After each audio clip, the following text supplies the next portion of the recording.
Аты жөнім Исмаилова Феруза Мұратбековна. Осы Ибрагим ата атындағы жалпы білім беретін мектептің директорымын. Жұмыс атқарып жатқаныма 3 жыл болды.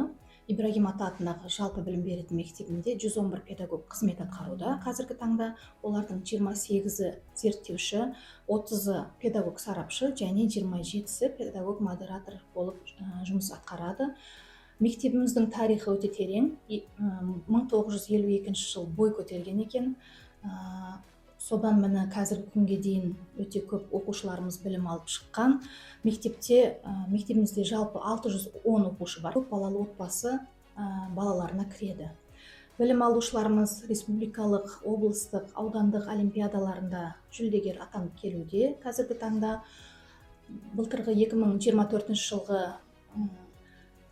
бір оқушымыз 1000 бала олимпиадасынан, республикалық олимпиададан жүлдегер атанып, қазір дарынды мектепке ауысып оқуда, білімін жалғастыруда. Одан қалса Айқан ата олимпиадасының республикалық кезеңінен 2023 жылы бір оқушымыз, Ергешев Элдар деген оқушымыз жүлдегер атанып, қазір Бурабайдағы мектепте білім алуда. Көптеген біздің жетістіктеріміз өте көп. Қазіргі таңда енді көктем келе жатыр. Соған байланысты міне ертеңгі алғыс айту күніне орай бізде мектепте іс-шаралар жүргізілуде. Тәрбие саласында, отбасы тақырыптарында. Соған байланысты бізде іс-шаралар бірқатар бекітілген. Қазіргі күнде алғыс айту күніне орай оқушылар арасында ата-аналармен сайыстар ұйымдастырылуда, спорттық сайыстар ұйымдастырылады және ұлттық құндылықтарға тәрбиелеу мақсатында осы ата-аналармен үгіт-насихат жұмыстары, оқушыларға деген сондай жұмыстар атқарылуда. Бүгінгі күні қазір соған тұспа-тұс келіп отырсыздар. Бірге қазір көруге де болады өтіп жатқан іс-шараларымызды.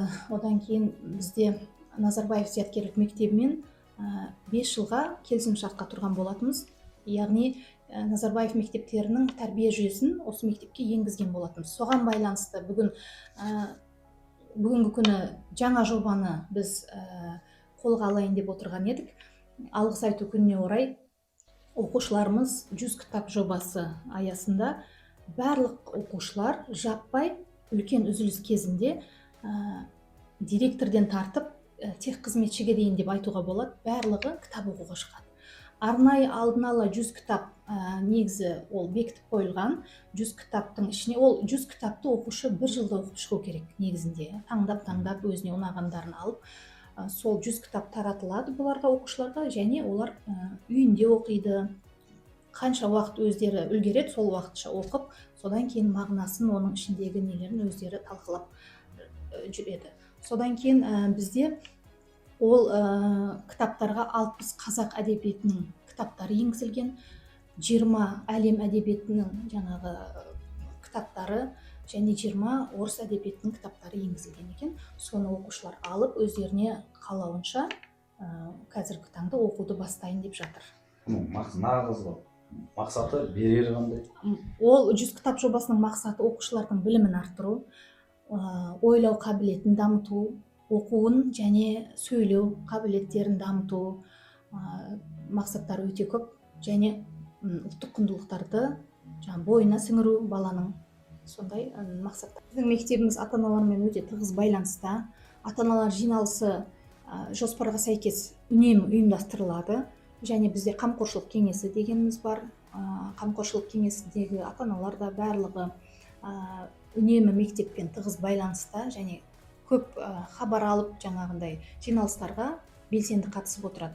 Ата-аналармен байланыста бізде мектепте түрлі бағана айтып өткендей іс-шаралар өтеді. Ата-аналар белсенді қатысады, оқушылармен бірге, және мына бастауыш сыныптарда да әкелермен, аналармен, жоғары сыныптарда да әкелерді арнайы шақырып өте көптеген іс-шаралар жүргізіледі. Басты мақсат енді оқушыларға жан-жақты тәрбие беру ғой. Негізі отбасынан басталады ғой барлық тәрбие.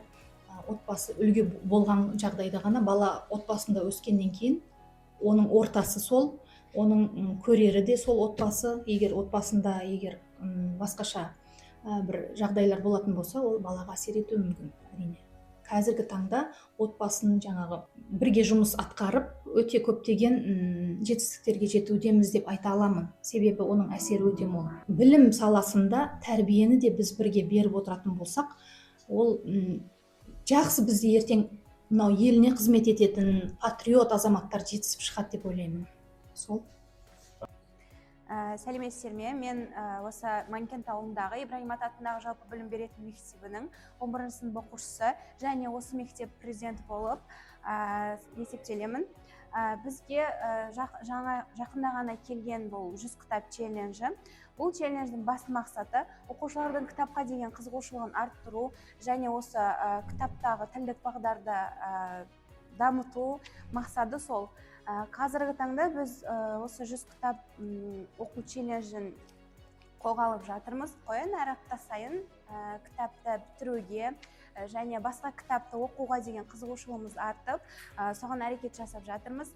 Әр қоңырауда, сабақтан соң әр қоңырауда осы кітаппен айналысамыз. Кітапты үлкен үзіліс кездерінде осы қандай болып жатыр, қалай деген сияқты.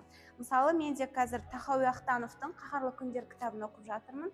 Кітапта Ұлы Отан соғысы туралы жазылған. Басты кейіпкер бізде Нартай Сапарғалиев.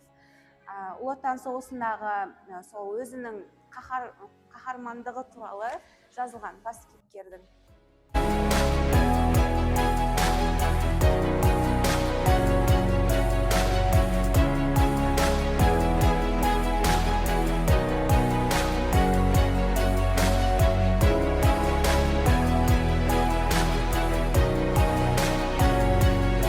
Мен аты-жөнім Құрбантаев Фарух, 8-ші А сынып Ибрагим Ата жалпы білім беретін мектептің 8-ші А сынып оқушысымын. Мен қазір Тұманбай Моғалиевтің «Шақырағы көктем» кітабын оқып отырмын. Маған өлеңдер ұнаған үшін мен осы кітапты 100 кітап жобасынан өзім таңдап алдым. Менің аты-жөнім Сұлтанова Шакира. Мен Ибрагим Ата атындағы жалпы білім беретін мектебінің 9-ші А сыныбында оқимын. Мен қазіргі таңда 100 кітап оқимыз атты жоба барысында дәл осы Ақбілек атты кітапты оқып жатырмын.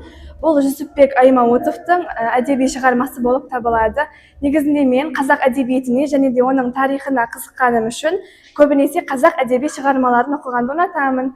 Алайда кей кездері шетел әдебиеттерінде оқып тұрамын. Мысалы, Федор Достоевскийдің қазақ тіліне аударылған бірнеше кітаптарын да оқыдым. Негізі мен үшін кітап оқу бұл өте керемет нәрсе. Менің хоббиім де бұл кітап оқу. Менің ойымша дәл осы жоба барысында біз жыл соңына дейін бірнеше кітап оқимыз. Енді 100 кітапты оқи алмасақ та 20-30 шақты кітапты оқи аламыз. Өйткені мен бір күннің ішінде дәл осы кітаптың 30 бетін оқып үлгердім. Егер де дәл осылай құлшыныс жасайтын болсақ, бұдан да көп кітаптарды оқи аламыз. Ибрагим Ата атындағы мектебінде бастауыш сынып пәні мұғалімі Мұхаммедова Мадина Ануарбековна боламын. Бүгінгі өткізіліп жатқан байқауымыздың аты «Ынтымағы жарасқан отбасы» атты байқауы өткізіліп жатыр. Бұл кезең 4 кезеңнен тұрады. Бірінші кезең амандасу, екінші кезең қолөнер, үшінші кезең жаңаға мақал мәтел айту, төртінші кезең оқушылардың жаңа ата-анасымен бірге істеген жұмыстары 4 кезеңнен болып тұрады. Бұл жерде қазылар алқасы бекітілген. Бұл байқауды өткізу мақсатымыз алыс айту күніне орай өткізіліп жатыр. Бұл жерде жаңағы орын алғандарға бас жүлде, бірінші орын, екінші орын, төртінші орын беріледі. Жаңа грамоталармен мадақталып отырылады. Қазір бір тұтас тәрбие бағдарламасы бойынша жаңағы құндылықтарды дәріптеу мақсатында осы мектепке деген ата-аналарды көзқарасын ояту мақсатында, бірдемдікке шақыру мақсатында ұйымдастырылып жатыр.